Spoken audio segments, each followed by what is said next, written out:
morning. Good morning from the Bullock County Historical Society and also from Bill and Virginia Ann's Hideway on Savannah Avenue. Today's Tidbit is brought to you by Statesboro Floor Covering, Statesboro Regional Veterinary Hospital, and Synovus.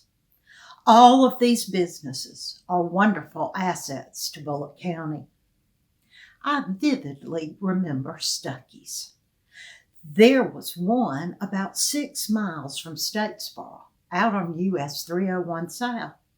You could spend hours looking at the souvenirs from Georgia that were made in Taiwan or Japan or, those fabulous candies.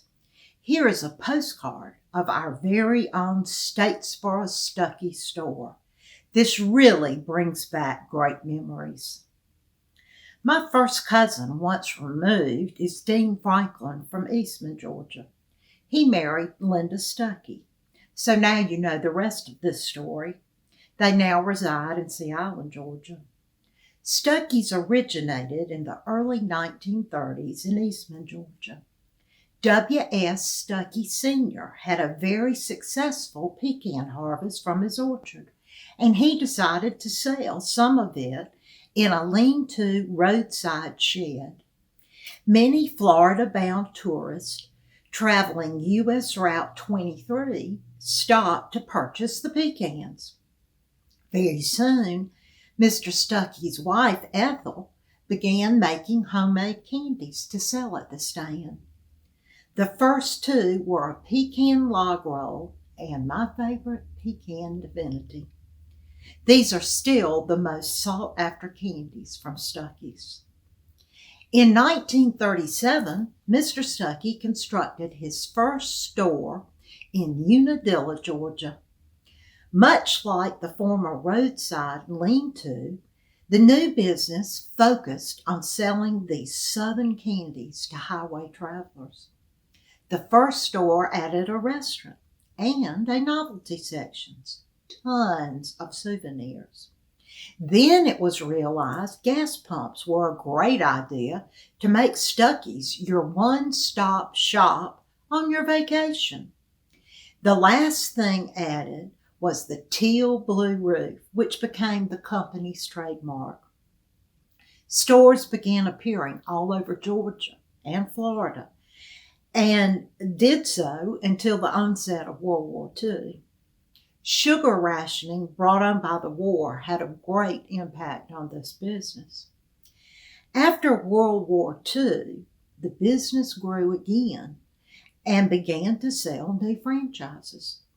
They eventually built a candy factory to supply the 368 Stuckey stores located in over 30 states throughout the continental U.S. Here is a fabulous magazine ad I found for sale on Stuckeys. I found it on eBay. It shows their candies, gas card, and a delightful sandwich. All things you could purchase at any of their locations. In 1960, W.S. Stuckey attempted to create a hotel chain called Stuckey's Carriage Inn, but opened only 4 locations. In 1964, the company merged with Pet, Inc., maker of pet milk. Under the ownership of Pet, Stuckey locations declined to fewer than 75. In 1985, the Stuckey's candy plant was sold to Nashville-based Standard Candy Company. This is the company that makes those wonderful, sinful goo-goo clusters. I just happened to find some of these treasures on a recent trip to Charleston in a very out-of-the-way convenience store on Coastal Route 17. I will always think of my friend Jean Matthews when I indulge in a goo-goo cluster. She attended Vanderbilt, and Standard Candy Company originated in Nashville. Jean loved a good goo-goo cluster. The Stuckey Company was bought back from Pet Milk in the late 1980s by W.S. Stuckey Jr.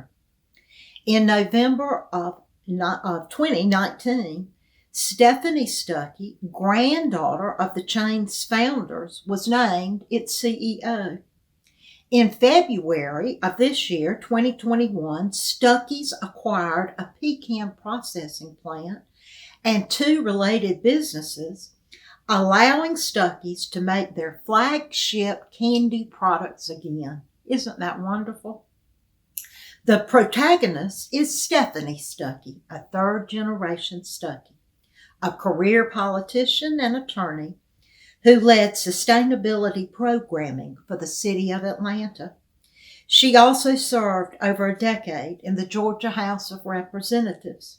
She has recently been going through boxes of old records that belonged to her grandfather. She sounds like me. It is no surprise that he was friends with the founder of Holiday Inn, the founder of Waffle House, and Truett Cathy, the founder of Chick-fil-A. Thanks for sharing some of your time with me today. Have a wonderful week. Bye.